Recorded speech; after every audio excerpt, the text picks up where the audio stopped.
Este es el primer capítulo de una serie que he titulado De parejas y puntos suspensivos, donde les voy a hablar sobre la historia de las parejas, con el interés de que revisemos nuestro deber ser en las relaciones, de dónde viene, cómo surgió, por qué nos dijeron que tiene que ser así, y veamos si deseamos actualizarlo, si sigue siendo válido o qué queremos. El día de hoy les voy a hablar de Mesopotamia.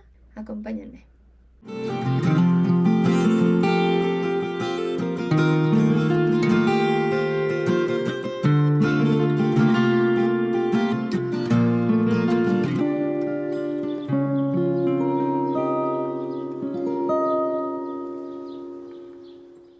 ¿Por qué Mesopotamia? Pues porque la cultura occidental, que podríamos decir judeocristiana, resulta en muchos sentidos heredera de la filosofía griega por medio de Roma. En realidad, en costumbres morales y sobre todo lo que tiene que ver con la pareja, tenemos totalmente una influencia de Mesopotamia a través de los hebreos. Así que es muy interesante que veamos, además de que es la primera gran civilización de la antigüedad. ¿A qué me refiero con Mesopotamia? El cercano oriente, suroeste asiático, Siria, Palestina, Anatolia, Asia Menor actualmente, Turquía, Egipto, toda esa zona. Cuarto milenio antes de Cristo, más o menos. Cualquier cosa que escuchen como Sumer, Babilonia, Asiria, Neobabilonia. Son las evoluciones de las distintas dinastías, en general dividido en dos regiones por su distinta ecología.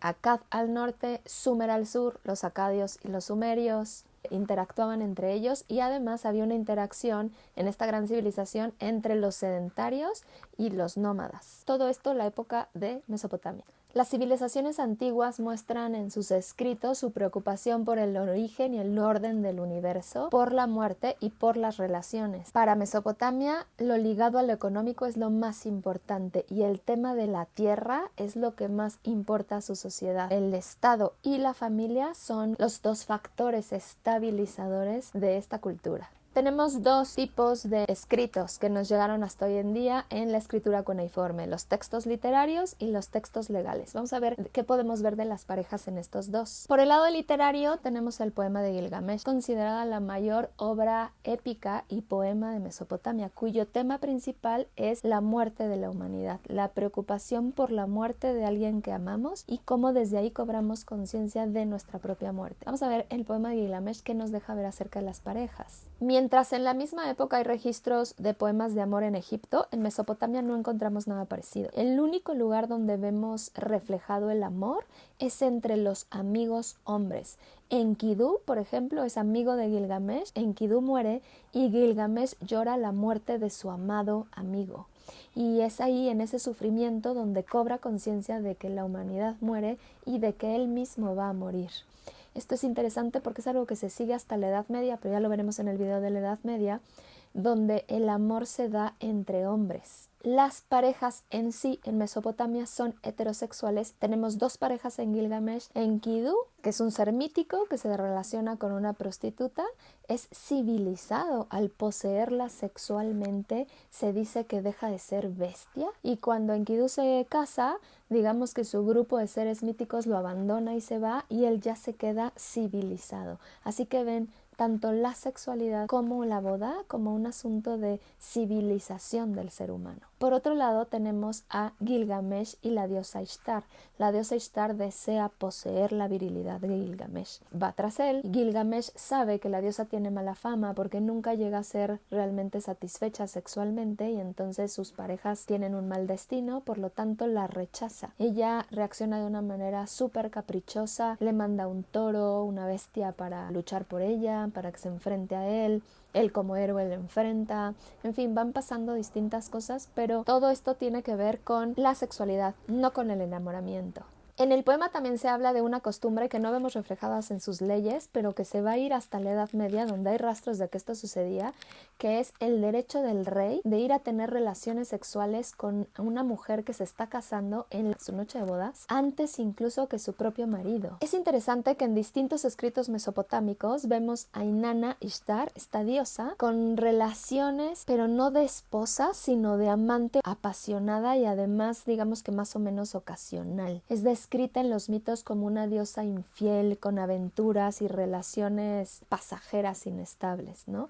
La pareja más estable que tuvo es Dumuzi, que es el dios de la fertilidad, y al que de todos modos en cierto momento rechaza porque descubre que le quiere robar su poder y le tiende una trampa que lo manda al inframundo, aunque después se arrepiente y va por él. Pero en realidad esta diosa tuvo distintas relaciones. ¿Por qué? Porque era venerada en distintas poblaciones y contrajo matrimonio con los dioses locales, costumbre de la región para legitimar a sus dioses locales. Incluso la diosa es descrita teniendo bodas con los reyes con el mismo objetivo, para legitimar ese rey de esa localidad. Ahora vamos a la legalidad. En cuanto a las leyes, muchas fueron incorporadas al Antiguo Testamento. Podemos observar todo esto en cuanto a las parejas. En los textos legales sumerios, mientras el hombre tenía la categoría de ciudadano, la mujer no tenía dicha categoría. La mujer solo era esposa de, madre de, hermana de algún hombre. Y la mujer pasa de ser literalmente propiedad de su padre a ser propiedad del marido, e incluso deja de ser familia del padre a ser ahora familia del marido. También en los textos legales sumerios vemos que cuando el padre había jurado que su hijo desposaría a una mujer y éste desposaba a otra, le tenía que dar una indemnización con la que no se había casado, aunque seguramente este dinero iba a parar a manos del padre de esta mujer, ¿no? También la mujer debía de ser indemnizada ante el pedido de divorcio por parte de su marido. Existía el divorcio. En las leyes medias asirias se mataba al hombre que había tenido relaciones sexuales con una mujer sin que ésta lo aceptara. Sin embargo, no tiene nada que ver con la visión de violación del día de hoy. Incluso se dice,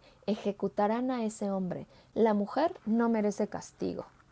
La ofensa era la violación de este como objeto perteneciente a algún padre o algún marido. La mujer como propiedad del hombre puede también comprobarse cuando se dice que él puede hacer lo que quiera con su esposa. Cito, un hombre podrá golpear a su mujer, tirarle de los pelos, recortarle las orejas o vapulearla. Él quedará sin castigo.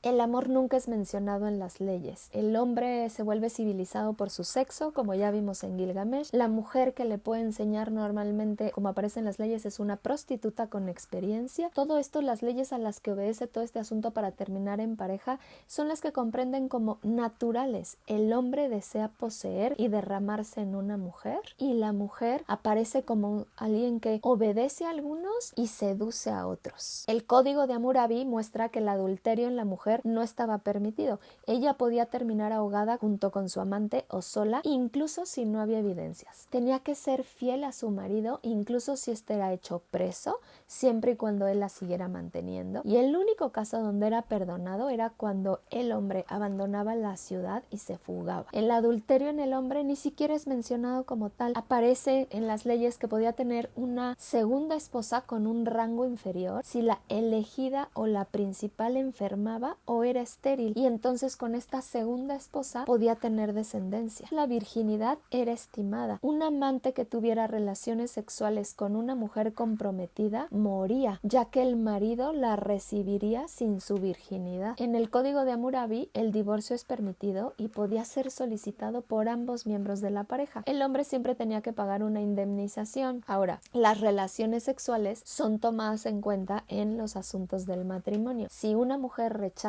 sexualmente a su marido, pero se comprueba que éste era desconsiderado con ella, entonces la esposa puede tomar su dote y regresar a casa de su padre. Como ven, son un montón de cosas que hemos heredado hasta la fecha. Podemos ver que el matrimonio realmente era un asunto económico. ¿Qué estamos viendo? Que las parejas en Mesopotamia se generaban para procrear. Entonces lo que está en sus leyes y lo que importa es que haya una respuesta sexual de la esposa, a menos que el esposo haya sido desconsiderado con ella, entonces ella ya podía irse a su casa y no responderle sexualmente. Pero si él se había portado bien, digamos, la mujer tenía que responder sexualmente para así embarazarse, que era el objetivo de esta pareja, tener sexo, embarazarse y que quedara por escrito en ese contrato quiénes iban a ser sus hijos, sin una mujer que fuera infiel, obviamente, para entonces poderle dejar las tierras. Es así como inician los registros que tenemos de pareja en la civilización más antigua, que es Mesopotamia. Y es ahí donde podemos ver un montón de cosas que heredamos al Nuevo Testamento por medio de los hebreos de estos.